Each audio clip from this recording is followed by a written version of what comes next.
Hi, this is Michael from Clutter Stuff, and this is my contest entry for Rob Wiseguy82's 100 subscription contest, 100 subscribers contest.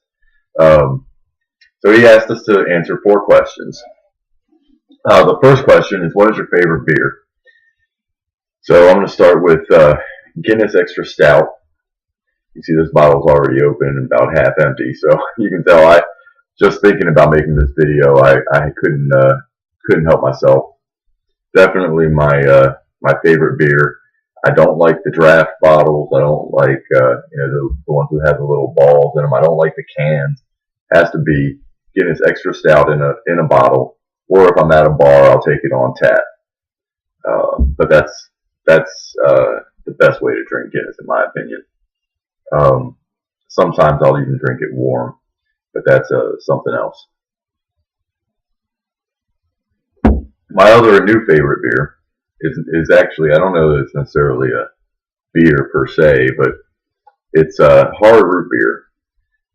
Coney Island Brewing Company hard root beer. I like this actually a lot. It's much better if you've had Not Your Father's root beer. It's similar to that, but this is much better. It's not as sweet. It doesn't have that alcohol-y taste that Not Your Father's root beer has. So I like this, and I'll probably be drinking this one when I finish this one. So thank you for giving me a night off, Rob. So the second question he asked is, he wanted us to answer, is what was the book that started it all? So actually I have a couple here because I'm just an overachiever. This is one of the first comics I remember buying, and this is not the one that I originally bought. But it's one where this was one of the first issues that I bought, and I just repurchased this actually within the past month or two. It's Avengers number 277 from March 1986. I was 9 years old. And at that time, we had a convenience store down at the corner of my grandmother's street, and I would stay with her after school. And she would always give me $2 to walk down to the store and pick her up a 2-gallon jug of milk.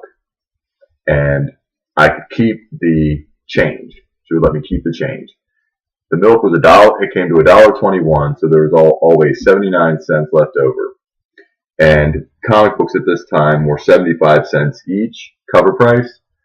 And so with tax, it was 79 cents.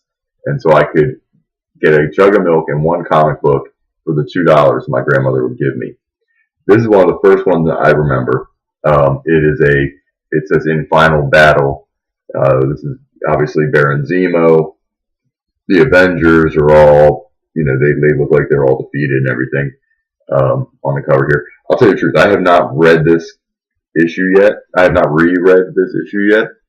I haven't read it in probably close to 30 years. Yeah, March 1986. Oh wow, we're on almost the 30th anniversary when I started collecting comics. So anyway, this started my love of the Avengers. I collected Avengers for at least a decade after that, and collect them even now. I did have, periods where I wasn't collecting the Avengers specifically, but you'll see in my hauls that I do often go back and buy some of the back issues that I missed, and I do buy all of the new issues that come out. The other, I'm going to show 2 now, and these are actually from April and May of 1987. And you know what, now that I think about it, this is March, but since they come out a couple months in advance, this might be March 1987, not 86. Yeah, this is March 1987. Okay, so it was right around the same time. Okay. So I've got 2 books from April and May 1987. And so I apologize, I'm only on the 29th anniversary, so I've been about 10 years old. Which is good. It doesn't make me feel quite so old, saying 29th anniversary of collecting comics, not 30th. These 2 issues of The Incredible Hulk began my love affair with the Hulk. I picked this one up because it just looked crazy. You got the Hulk laying down there defeated. You got this, I didn't know who this guy was. Of course, no, now I know it's Doc Samson. But there's this guy with this weird spider thing on his head. It was very intriguing to me. And then this one here, this action shot here on this cover, just both of them piqued my interest. I have this basically began a love affair with the Incredible Hulk that continues to this day. I've basically been collecting the Hulk almost nonstop. I've got almost 2 full long boxes full of Hulk, his main title, miniseries, one-shots, and guest appearances in other people's books. These 2 issues, it's number 330 and 331, and these 2 issues are actually significant for a couple reasons. This was the beginning of Peter David's run as writer. It's towards the beginning. I don't know if these are the first issues, but it's towards the beginning of Peter David's run as a writer. And these are also the first 2 issues of Todd McFarlane's run as artist. And, I know a lot of people complain about McFarlane's art, how he has, like when he, especially, he's more famous for his Spider-Man run, and he would contort bodies and everything like that. I don't know. I've always loved the way Todd McFarlane drew the Hulk during his run on this comic. Yes, sometimes it was kind of, unnatural looking, but the Hulk's an unnatural character, so I don't really care. I love it. So these are actually the books that I bought 30 years ago, and I'll tell you, I rescued these from a flood of some sort, so there is water damage to these 2 issues.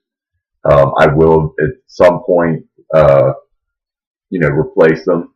Well, purchase better conditioned copies, copies that haven't been read over and over and over again over the course of only 29 years. But these hold a special place in my heart, and I will probably hold on to these for the rest of my life.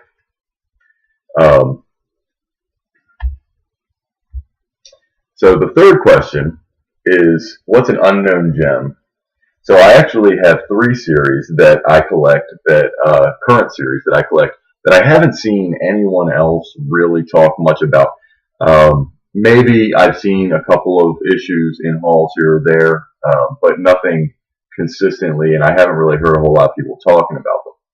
So the first one I'm going to talk about is, get all the issues here. Fight Club 2. Okay. So I have here the first kind of preview of Fight Club 2, which was last year, 2015's Free Comic Book Day giveaway. This is actually a sampler of a couple of different Dark Horse titles, but it includes a short Fight Club section, chapter, whatever. This is Fight Club 2 number 1, and it's actually autographed by the author, Chuck Palahniuk. The day before this was released, the night before this was released, he was in Washington, D.C. doing a book signing, and everyone who attended received an autographed copy of Fight Club 2 number 1 and an autographed copy of his most recent book, which is a collection of short stories. Chuck Palahniuk is one of my favorite authors. I've read probably half a dozen or so of his books. Loved every single one of them. I'll tell you, this series he's definitely more comfortable just writing in text. He's not as comfortable with the comic medium. And I can tell that by this series. It is not as good as I had hoped. I love his novels. I'll be honest, there are parts of this comic that I'm just not really sure what's happening.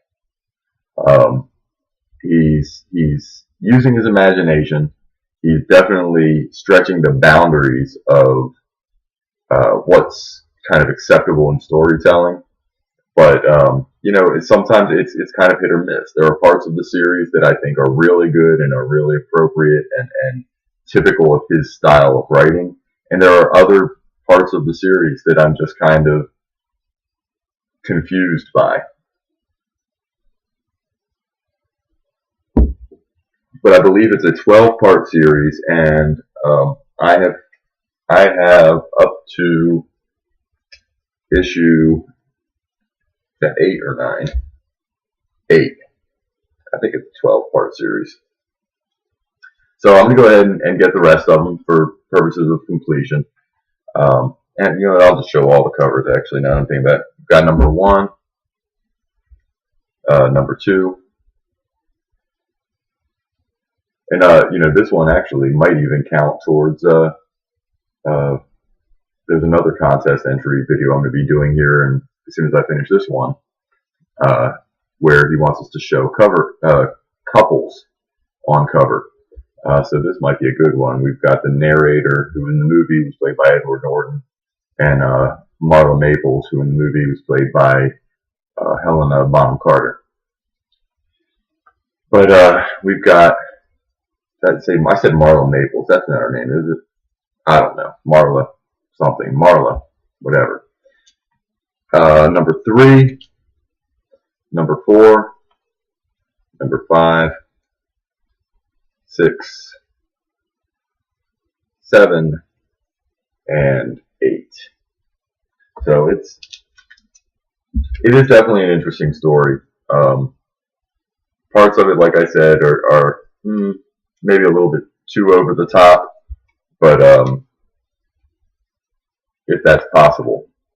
I'm gonna say, let's see, the next one I'm gonna talk about, and if you watched my haul from last week, you'll see, I talked about this series, and I talked about it several times over the past couple months. Is Beauty, published by Image Comics. Basically, the story is that there's a sexually transmitted disease that somehow makes people beautiful. It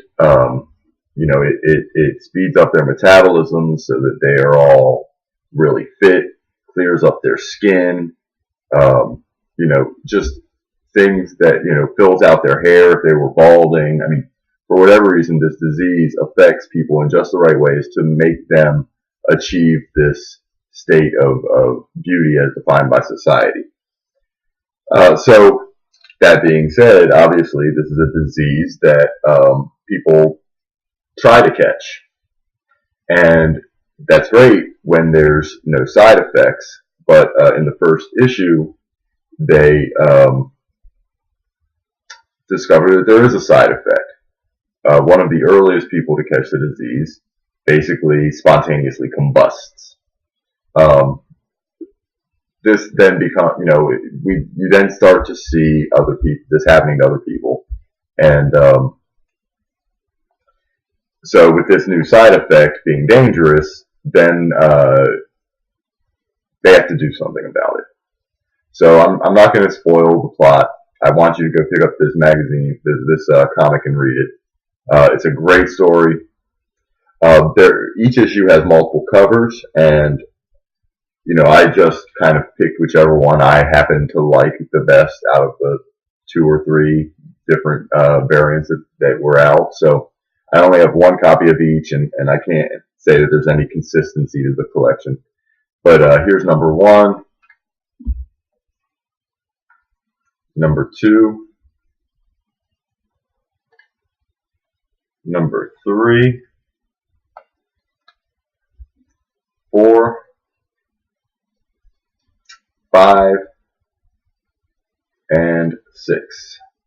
And as I mentioned earlier, 6 appears to be the last issue of the series, but in the let me go ahead and pull this out. In the at the end of the story, there's kind of a note from the author. It says, "Where do we go from here? The beauty started with a question. If there was a disease that could make you beautiful, would you want to catch it? For most people, the answer was yes. In some cases, though, that was followed by a second of contemplation. Then, wait, what's the catch? While we always love the story of, I'm skipping a little bit. While we always loved the story of Foster and Bond, we knew that once their story was done, there were so many other things we wanted to examine. We wanted to take a look at politics, entertainment, religion, and of course crime. And that's exactly what we're going to do. The story of Foster and Bond might be done for the moment, but we have some exciting stuff planned for the future. The next arc kicks off in May, and we're changing things up a bit. First off, while we're going to continue co-writing the book, we're bringing in the fantastically talented Mike Huddleston to make his art magic on issue 8. The issue is going to be a one-shot crime story with our usual beauty twist to it. We just got the pencils for the issue in, and they look absolutely amazing. After that, we're on to the next arc with no plans to stop anytime soon. So that's actually great. I didn't quite remember exactly what he had written from when I originally read it, but apparently they are going to be continuing this series with just additional arcs that, basically it will be new stories told in this universe, but not necessarily connected to the same characters from this first arc. So that's good news. I'm pretty happy about it. Okay, and last but not least, this is probably my favorite new series, just because I love the style of it. It's Hip Hop Family Tree. You can see right here, this is actually a variant cover, but you can see that it's done in the style of the Marvel Comics anniversary covers from, I don't know, was that around 86, 85, 86, where they had the main character and then kind of a border with a lot of the other characters. I love it. This is a special Third Eye Comics exclusive variant cover. Third Eye Comics is a comic shop in Annapolis, Maryland, where it's a nice big, and they get a lot of exclusive variant covers. So Hip Hop Family Tree is basically a story of the history of hip hop. Not just rap music, although that's the main focus, of course, but also touches on graffiti, breakdancing, and some of the other aspects of hip hop that you don't often hear about or think about in, today. I really like it. It's very much done in kind of an old school comic fashion. Even the paper has kind of that old school feel. It's published by Fantagraphics Books, written and drawn by Ed Piskor. I'm not sure exactly how to pronounce that.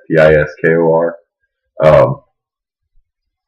But it's just a great series. I love hip hop. I've loved hip hop since probably a little bit longer than I've loved comic books. Maybe around the same time, 9, 10 years old. First time I ever heard Dougie Fresh's The Show. And we haven't actually gotten up to that point yet. We're currently on issue 7, and we're in 1982. So if that tells you anything.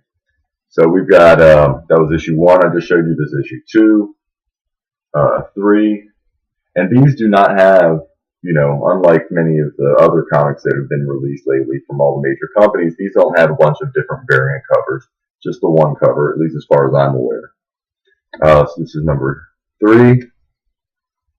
Number 4. And you can see there's that's Grandmaster Flash and the Furious 5. We've got big old Melly Mel right here. Cowboy. Okay. That's issue 4. Issue 5. Got Ice-T. Issue 6. And issue 7. It's World Class Wrecking Crew, which if you watched the movie Straight Outta Compton, they didn't really give a lot of attention to World Class Wrecking Crew, but they didn't name it by name at all that I can remember. But they did show when Dr. Dre and DJ Yella were playing in the club all the way at the beginning. That was their days in World Class Wrecking Crew. Their boss was the third member, Grandmaster Lonzo, and you had Dr. Dre and DJ Yella. So it's funny. I remember back in the early '90s when Dr. Dre and Eazy-E were kind of going back and forth and beefing a little bit. One of Eazy-E's videos had was making fun of Dr. Dre for his World Class Wrecking Crew days because he was dressed up in a suit, all kind of glam, for lack of a better word, if you can call hip hop glam. But it's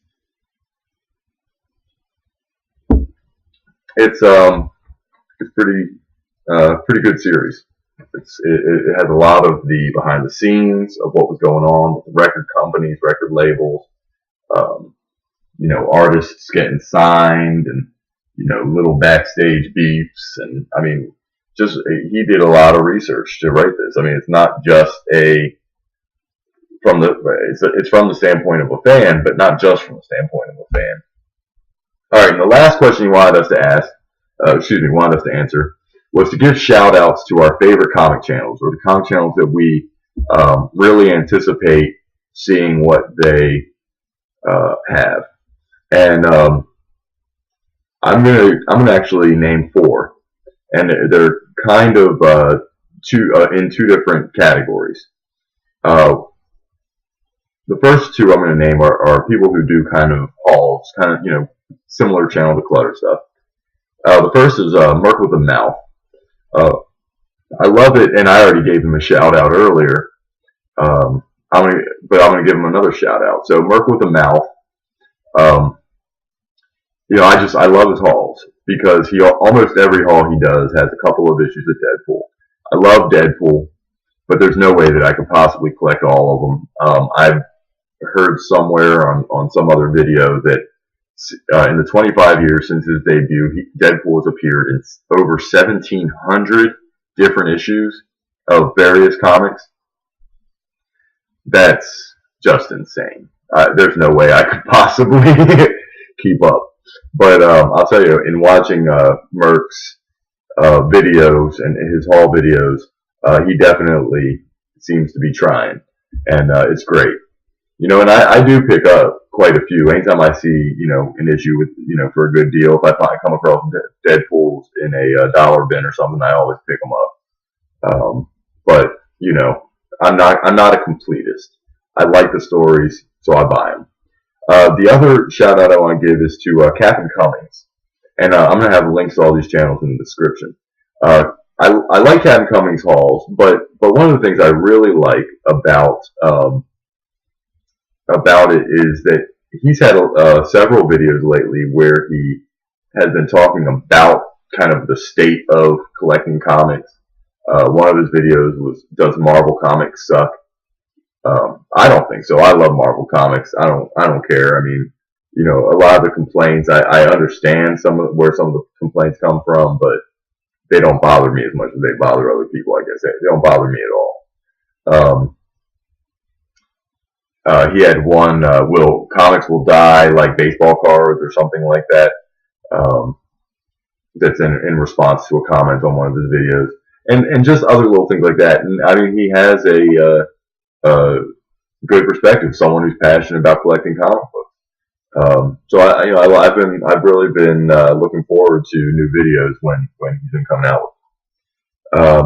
The other 2 channels I wanted to give a shout out to are kind of more mass media type channels. They don't do comic hauls or anything like that.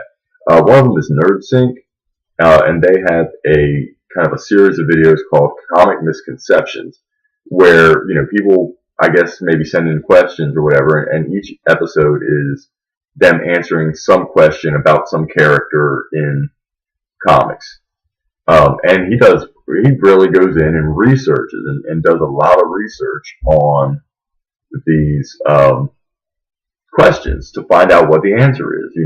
What is the official answer based on the comics? And it's pretty cool. I mean, you know, a lot of times, of course, he points out inconsistencies in the stories or whatever, but you know, whatever. And he's just a really entertaining person. He's, you know, it's not like me. He doesn't just kind of drone on and ramble on. He's very a very good presenter, a very good entertaining video person. I don't know what you would call that. And the last channel I want to give a shout out to is Comics Explained. I believe the guy's name is Rob, who does Comics Explained, and I just love it. Basically, what he does is he will do videos where he recaps story arcs, and I can't read everything. I don't even want to read everything. I can't afford to. I can't afford to collect everything. You know, so sometimes if I don't have, you know, if it's something that I am not particularly interested in buying, you know, I'll wait a little bit. And Comics Explained almost always. I mean, he's got like 600 and some odd videos on his channel already that he's uploaded. He's a very good storyteller too, so it's easy to listen to him tell the story of what's going on in this particular arc of comics. So, for example, one video I listened to a few months ago was Batman's Night of Owls. I don't collect Batman comics. I have no interest in starting to collect Batman comics. You know, as far as I'm concerned, like the shirt says, Deadpool is the Knight. You know, that's about as good as it gets. I'm not a DC hater. I do enjoy the stories sometimes, but I just don't have that history with them the way I do with Marvel comics. I just don't have the history with DC comics. You know, I started collecting Hulk, Avengers, and that's kind of where my loyalty and my spending money has gone over the years. But that doesn't mean they don't have good stories. So I watched Comics Explained, you know, recap the story. You know, he goes panel by panel through these comics and basically reads them and shows, you know, various select panels from them during the video. So I can see the art, I can hear the story, you know, and to me, it's the next best thing if it's not a comic I'm going to purchase. So those are my 4 channels I want to give shout outs to: Merc with a Mouth, Captain Cummings, Nerd Sync, and Comics Explained. And I'm going to put links to all 4 of those in the description. At this point, I want to go ahead and end this video. I hope I did everything you wanted, Rob. Congratulations again on getting 100 subscribers. And you know, I'm sure you're gonna, once you hit 100, you're gonna hit 200 in no time flat, I'm sure. Keep up the good work, and thanks again for holding this giveaway. You know, I really like the sense of community. So anyway, talk to everyone else, and good night.